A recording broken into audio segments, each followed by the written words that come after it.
Welcome to Wine Soundtrack USA. Listen to the passion with which producers narrate their winery and their world in 30 answers. Discover their stories, personalities, and passions. Hello, friends and listeners of Wine Soundtrack. This is Allison Levine, and today I'm with James Sparks, who is the owner and winemaker of Kings Carey. This is a small little brand, but we're in the San Ynez Valley, Santa Barbara wine country. James, welcome, and tell us about Kings Carey. Hi, so Kings Carey is small production, focusing on, right now, single vineyards, single varietals, just to make it kind of fun and something different. Grenache was the starting point of that, just because when I first got into wine, that was something that I fell in love with as far as the fermentation process. Grenache is always somewhat very pretty from start to finish. And some of the other varietals, whether it be Pinot or Syrah, Chardonnay, Sauvignon Blanc, can get a little funky in that fermentation process. And so, but Grenache was always like this beautiful rose. And so that was one that I kind of gravitated to when I first started for Kings Carey in 2014. So, but it's definitely a small production, little guy that's we're having fun with. Well, so when we say small production, how much do you make? So anywhere between 300 to 500 cases. It really depends on the year. Some, I think 2018 I went a little bit up, and then 2017, 2018, and 2019 we're kind of all about in that same ballpark, around 400 to 500 cases. So I'm giving people an opportunity to get to know one of those boutique winemakers that you need to seek out. Yes, yeah, because we're not everywhere. Well, speaking of which, how do people find your wines? Do you have distribution anywhere? So I have a distribution in New York. I don't know. So they've made Kings Carey well known in Boston. Like, that's been nice. Connecticut. Not so much in New York because I don't think they have as big a presence. I think they're still working on that. And then I had a broker in Oregon that did really well. And now I don't know if the same distribution company is doing that. They weren't clear. So I have one that kind of encompasses a few things. And then the rest is all word of mouth, website, and Instagram seems to be another way that people find me. For someone who makes 300 to 500 cases, I'm impressed that you have distribution in a few markets, but that's great. So was I. So you said that you're focusing on single variety wines, and I'm curious the name Kings Carey. So my wife is from Kings Point, New York, and I'm from Carey, Idaho. And so when we started to figure out a name for this back in like 2015, naming something, especially a winery, is hard because there's a lot of wineries out there. And how do you put this personal stamp on it? And so we went back and forth with a bunch of different things. But then this one just kind of fell into us. We're like, well, it is the wife and I, Anna and I, and we're like, well, we are coming from two different places in the world. She grew up on the ocean or the water in New York City, basically, and I grew up in Idaho, where there's lots of potatoes and mountains. So we're like, oh, this is perfect. We'll go with it. Well, having grown up in Idaho, I'm curious, what is your first memory relevant to wine? Oh, so growing up Mormon, like, we just didn't drink. You have no memories relevant to wine. You have one. So so we were close to Sun Valley, Idaho, which brought in a lot of wealthy people who did a lot of wine. And so my mom would work at some of these places, and I remember her getting gifted a couple bottles, and they were white wine. And at the time, I didn't know. I just knew. I remember having the knowledge of like, oh, you should age a wine. And so I liked the bottle, and she gave it to me. So I was like, I'm just going to throw it in the bottom of my closet. And then I forgot about it. And I think my brothers drank it. Because I wasn't drinking. I didn't drink until like I was 28, which was like 14, 15 years ago. So you got a little late start into drinking, into wine. But I'm curious, since you started drinking wine, is there one particular wine that you tasted, one of those aha moments, a memorable wine? And if so, do you remember the occasion and what it was? So my brother-in-law, Brandon Sparks Gillis, so he married my sister. He's the owner of Dragonette Cellars, and that's actually one of the owners, one of the three. And so in 2009, that's when he started bringing me up here.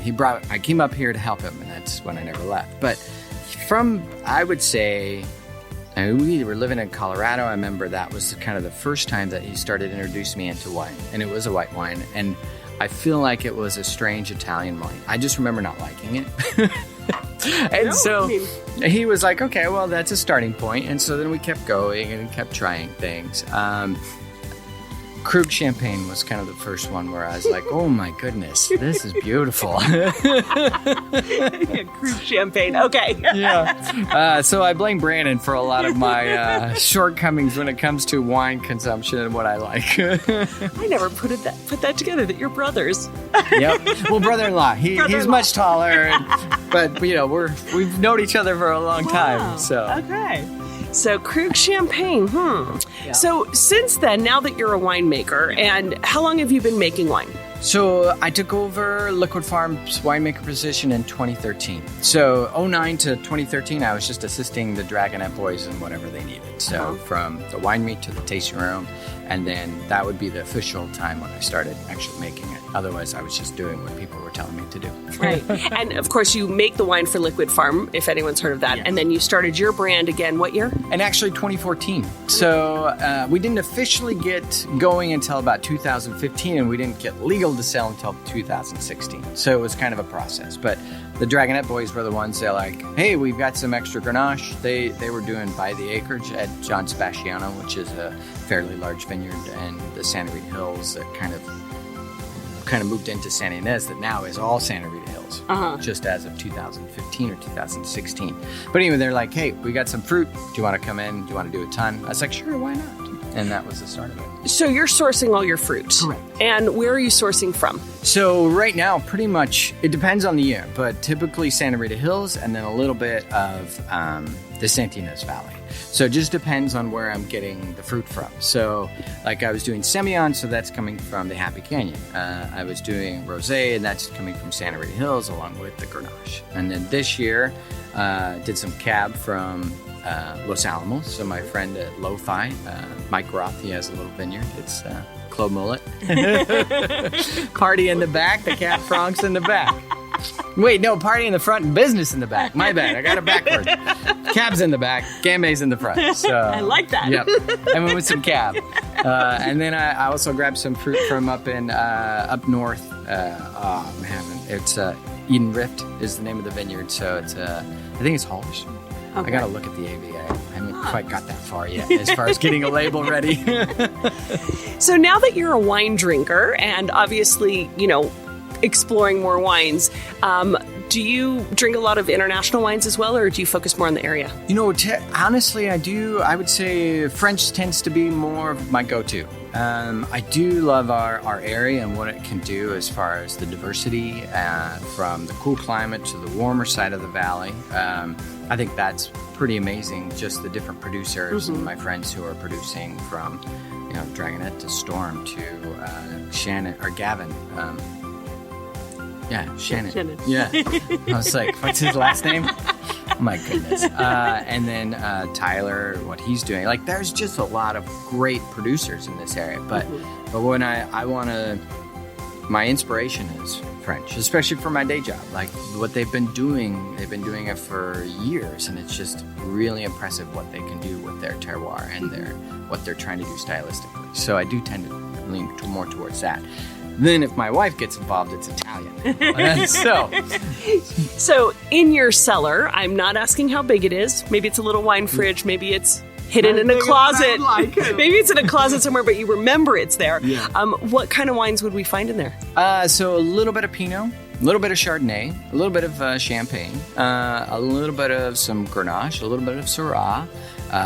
And this is all from local to Northern California to France to Italy. So, and then I've got a couple German bottles in there that is also had some Pinot in it, and then some Riesling. So it's just a nice smattering. Yeah, I like to keep that.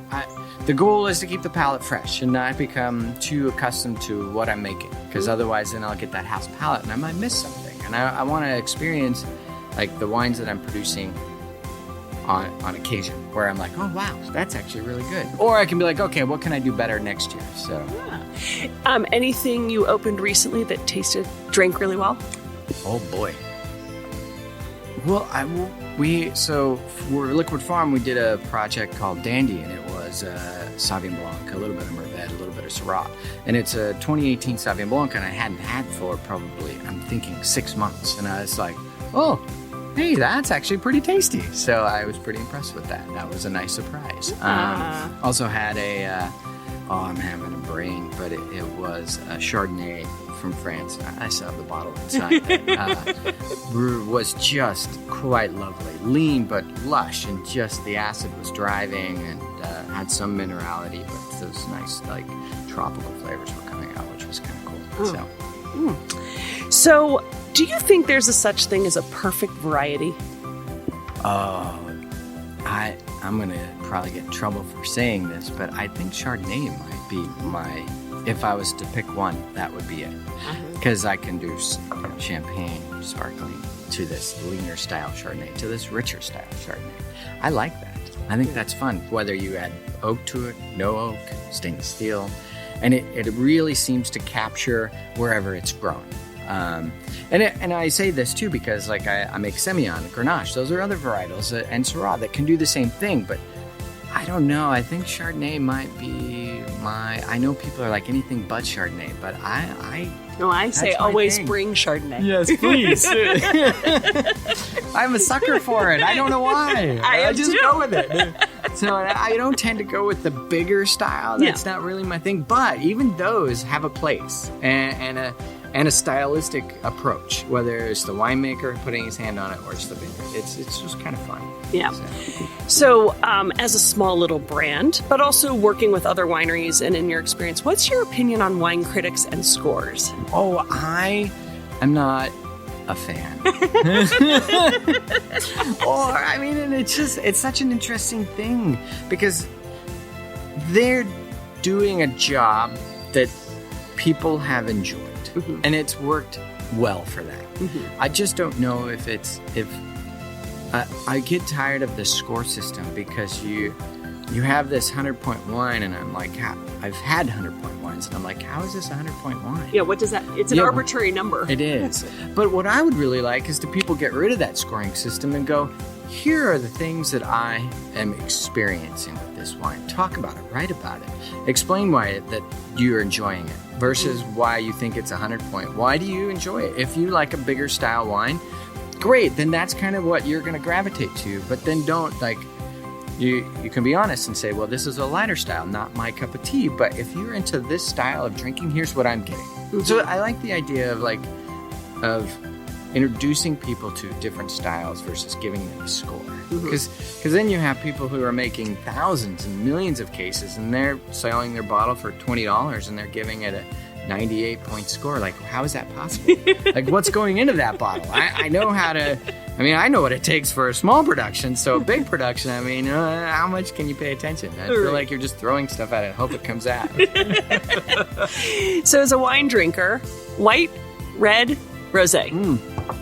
White. They tend to be more on the white side. We're California. We're like warm almost all the time, and it's awesome. Still or sparkling? Oh, if I had to choose, I would do sparkling. Champagne or for somewhere else? Oh, champagne. I can't. It's my first love. It's the first wine you had. Yes. Your first aha moment. Yeah, I was like, thanks, Brandon. Later.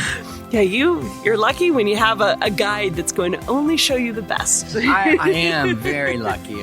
Brandon, from everything, from getting into wine to even showing me how to make wine, it's been, Brandon and I were there. From 2009 to 2011, John and Steve Dragonette would come in because they were able to, but they still had jobs. Yeah. So Brandon was the first guy to get full time. And so I helped them for a few years, and it was pretty awesome. So you said that Anna loves, Italian wine and you're into French. And I'm wondering, with the differing styles, do you guys cook a lot? Yes. Okay. So when you're cooking, how do you approach food and wine pairing? Do you follow rules? Do you think there are rules to follow, or do you have any tips? I don't think we follow rules. Such rebels. Yeah, we're kind of like, okay, because we also have the little one. And so we've got to figure out, all right, can we make something that she's going to enjoy? Or are we just going off of like, she's going to have her mac and cheese and we're going to do something else?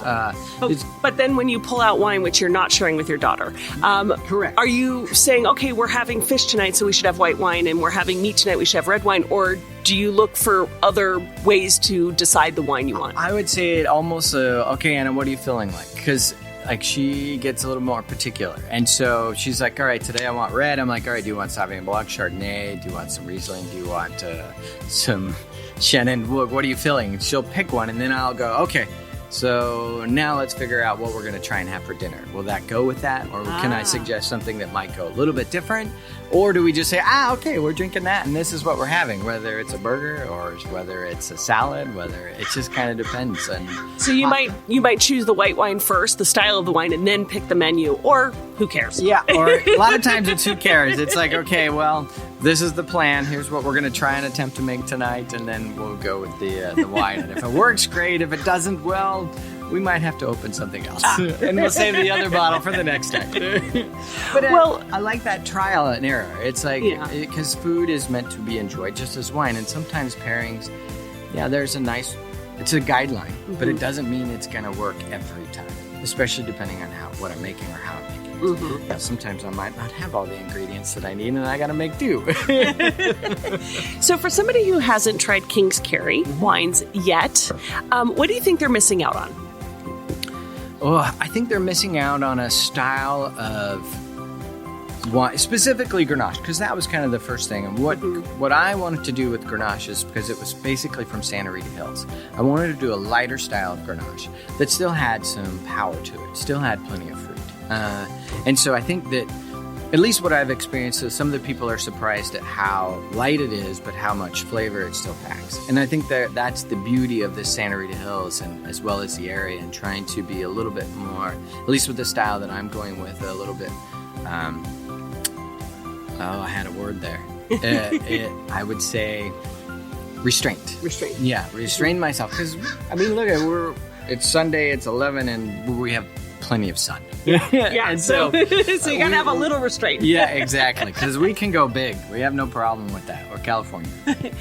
So, you may have just given the answer, but if space aliens were to land on your property and you were to present them with one wine, which wine would it be? Oh, I think it would be the Grenache. The Grenache. Yeah, because it's kind of what I've established Kings Carey on. I mean, and now that we've kind of gotten that, it's like now I get to do more exciting, not more exciting things, that's not the right word, but different varietals that are kind of fun that I haven't had a chance to work with. Yeah, like I'm sitting in front of a Semillon. You don't see a lot of 100% Semillons. Nope. And it's a dry Semillon. So it was inspired by like the Hunter Valley Semillon from Australia. So lighter style, higher acid, aged for 30 years, and you just have this beautiful white wine. I'm excited to drink that. Yeah. So you're in the middle of harvest right now, and I'm curious, like another vintage underway. We're in California. As you have said, we have beautiful weather, pretty consistent weather. Do you think, we know that every vintage tells a story, but do you think there's more variation from year to year or more similarity? So if you'd asked me this like in 2013, I said, we're California, there's no such thing as variation. I mean, come on. We have beautiful almost all the time. But as I've started to dive in more and more, it's not extreme variations, because we don't always have those extreme options. I mean, Rita Hills can go from 80 degrees down to 40 in the summertime, or even 50. You know, it's a huge swing. In Happy Canyon can go from 100 down to 50. So we get these extremes every year. Yeah, the diurnal shifts. Yeah. And that gives us that cool variation. But I mean, so the goal with Liquid Farm is to have consistent style of a style that's more Chablis-like and a style that's more Merceau-like. Uh-huh. But we still have variation between each bottling, because each year is different. Right. Whether, we moved the winery in 2016 and we had more fruit than we were expecting, and the heat kind of came in. I mean, even this year we had, 3 heat spikes that we were tracking to have a nice, cool, somewhat solid, more of a summer than we did the previous year. But then things just changed, and we got things progress quickly. So I could not get a handle on the vineyards this year. I just had to keep checking them every day. Are there any signs or predictors that will help you determine or estimate what a vintage is going to give you? I would have said yes, and then this year has proven that I don't know anything. Fair enough. Yeah, because I'm like, this year just threw me a whole different ball of wax. And I'm like, all right, well, I'm just going to go with it. And so that's where I'd be leaving the house between sometimes 3, 4 in the morning, and I would go and hit as many vineyards as I could before the heat came in. And grab samples, taste them, and just do that regularly because I could not figure it out. Like we would just, because I watch the heat, I watch the weather, I watch all these things that are supposed to help give me signs of like how things are progressing. And this year, just I don't know if it was my stress level or if it was just the fact that it was an odd year. I don't know. I just know that this year did not. You just couldn't put your finger on. There wasn't a straight line. No straight line this year. Like normally, because if we have a later bud break and things are slowly cool, like 17, 18, 19, be a beautiful year. 17 gave us a little bit of heat spike for like 5 days, which was a little weird.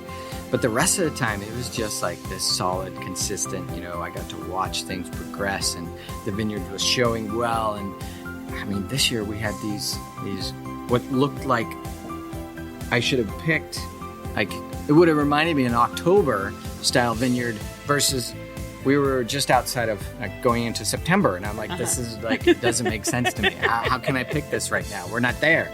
So, so I know you were a little off on your schedule, but do you have any good luck rituals that you do at the start of harvest?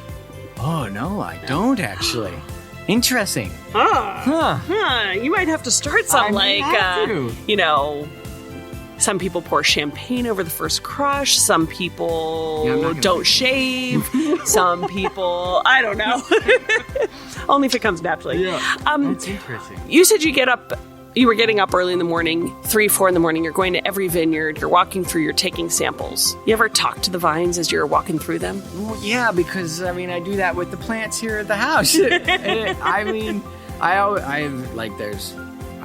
like to feel the energy of the vineyard. That's why I like to go out there and see what things are doing. I know it's frou-frou, but plants have an energy, and I like to experience that. And so, saying, hey, whatever, grapes, this year we're going to have a good year. Whatever you bring, that's what we're going to do. And so it's like, I do this a lot by myself. I don't usually have people ride along. You don't have people to think I'm crazy. I'm crazy, but we don't need people to know about it. Lots of winemakers talk to their vines. Sometimes they think it's more like a kinetic energy that they're speaking, but you're not alone. Okay, good. So when you're not working, how do you spend your free time? Well, I used to do a lot of cycling, mountain biking, that sort of stuff. But then since I've have a little one that's taking up a lot more of our time, my free time has been being a dad. So, I try. So the way we work it, I go to work and then usually earlier, and then I try and get off a little bit earlier in the afternoon so I can come in and relieve my wife from the little one so that she can work.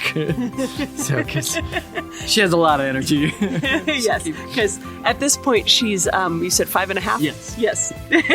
Yes. And an only child who wants all of mommy and daddy's attention. Exactly. So what does your daughter like to do for fun? So interesting enough is so when I come in, a lot of times she won't even let me play with her. She just wants me to be there. And then she'll go and play with her toys. She has a great imagination. I've tried, and she's like, Dad, go away. I'm like, okay, I'm just going to sit over here, and I'm going to read. Oh, I guess so. That's what my... you like reading? Yeah, it's become I've been reading while From watching. cycling to reading. Yeah, while watching my little one. So if you were to plan a really romantic evening for you and Anna, whether that means going out or staying at home, what sort of wines do you think would be open to set the mood or would set a tone for a romantic evening, as opposed to just an every night dinner? I think that we would probably lean towards a nice Italian bottle, mainly because I know that's what she likes.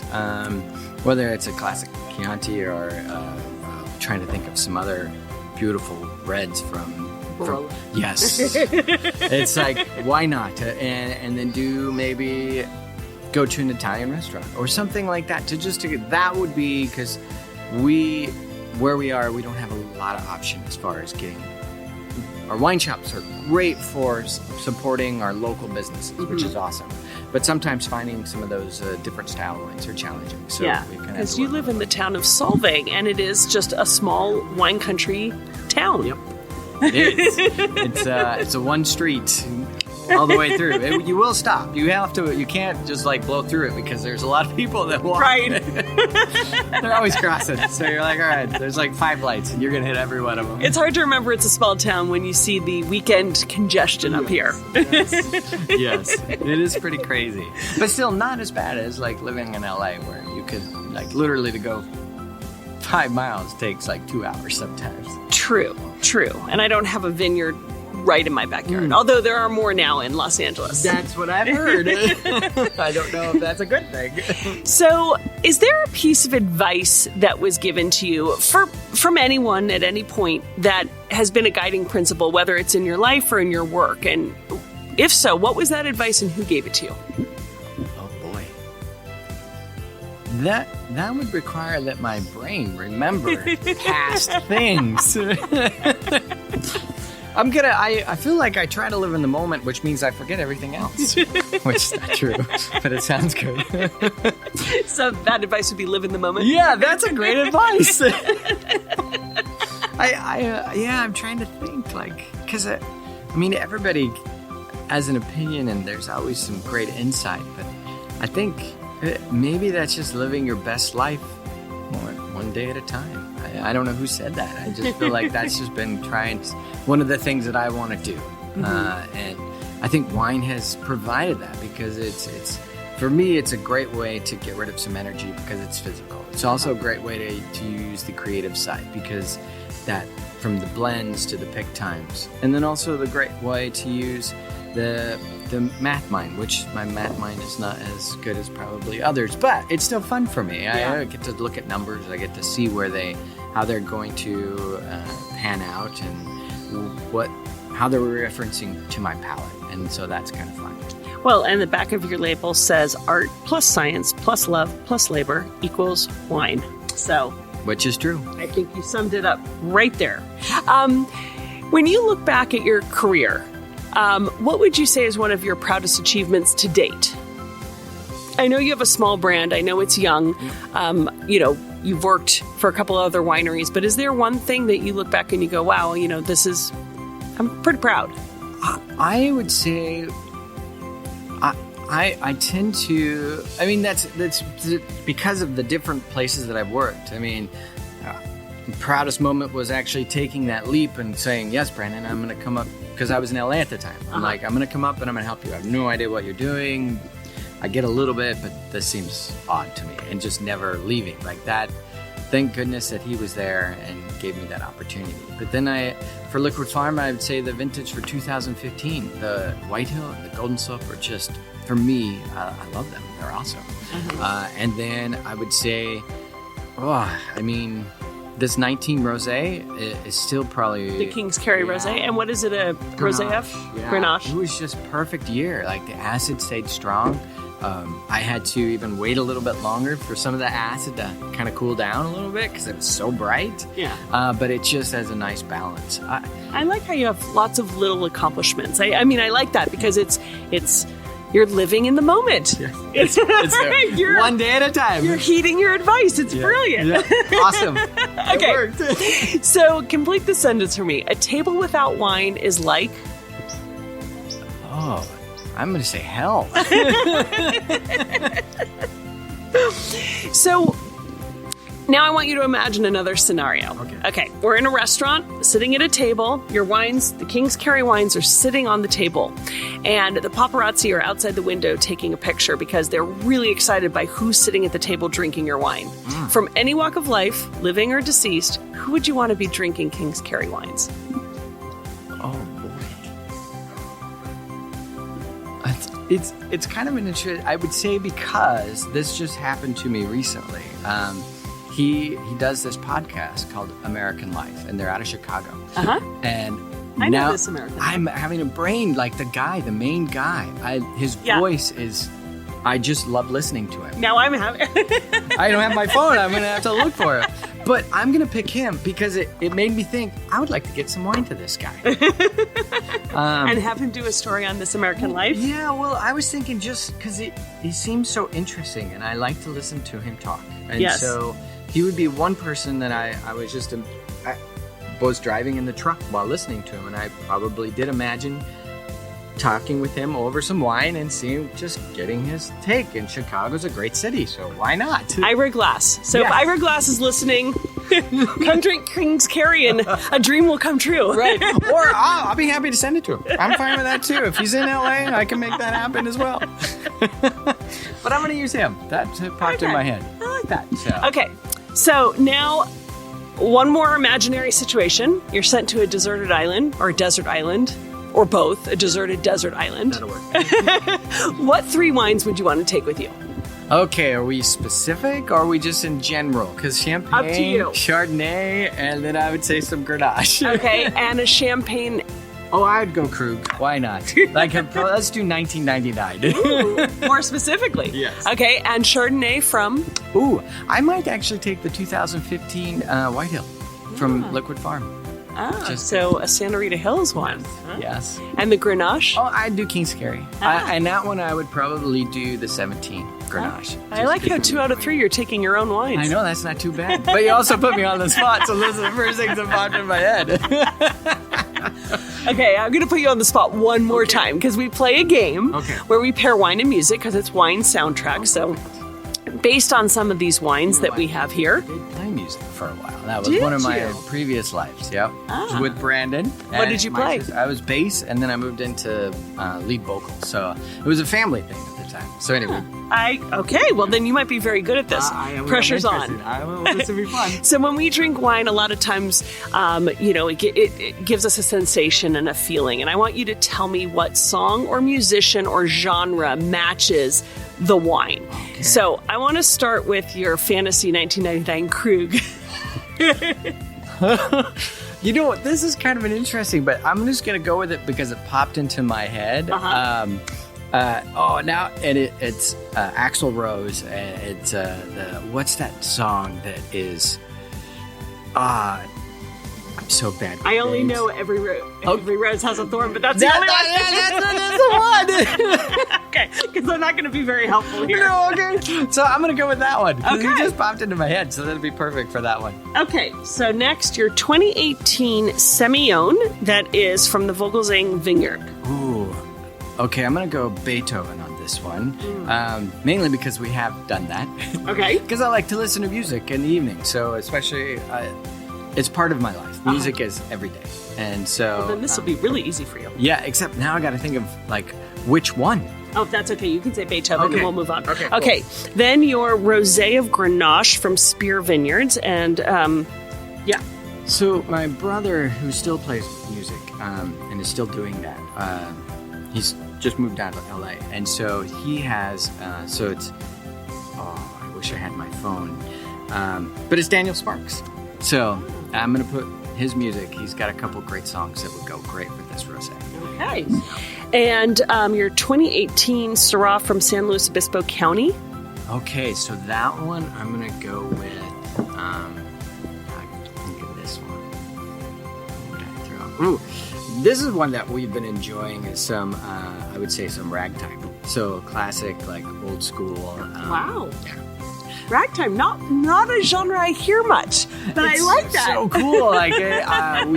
We got lucky to go and visit or witness a couple people playing it on the piano. It was amazing and such a cool little vibe. Very cool. Yeah. Okay, and last but not least, your Grenache, your flagship, your baby, the wine that started it all.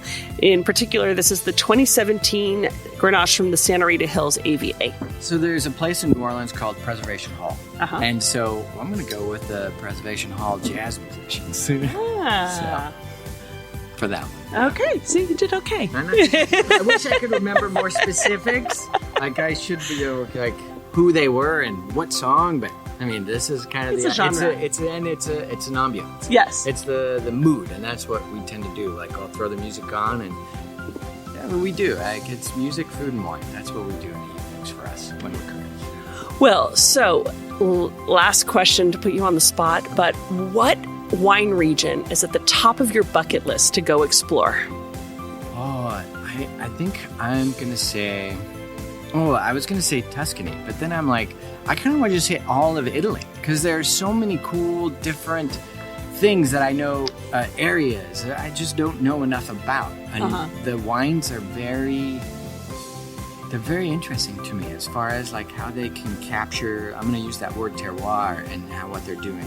Like the French, I mean, they're classic. They're killing it. Like a lot of their stuff that they pull, and not everything, but some, when you're in that realm, they're just like solid and beautiful. And then you get to Italy and some of them can be dirty and beautiful and some can be like crunchy and you're like, wow, this is crazy. So you get natural wines to like through the classic wines. I would say I would probably, and also note like my wife really wants to go to Italy. So, it's a combo. It's a win-win everywhere. Exactly.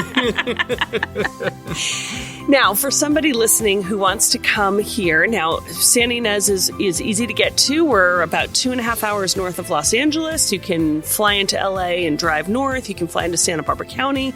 But how can people taste Kings Carey wines? A lot of that is through either an email or my phone number. Like, those are the best things. Because a lot of it right now is by appointment. Just because I don't have a proper tasting room. Exactly. I mean, so where the winery is, which is also where Liquid Farm is, there's a tasting room area, but that's it was built for Liquid Farm. I'm just in there. So I'll use it every now and then, but I'm eventually going to move into something, but one day at a time. You know what I mean? I'd like to have a place where people can come and visit Kings Carey. Like, that would be awesome.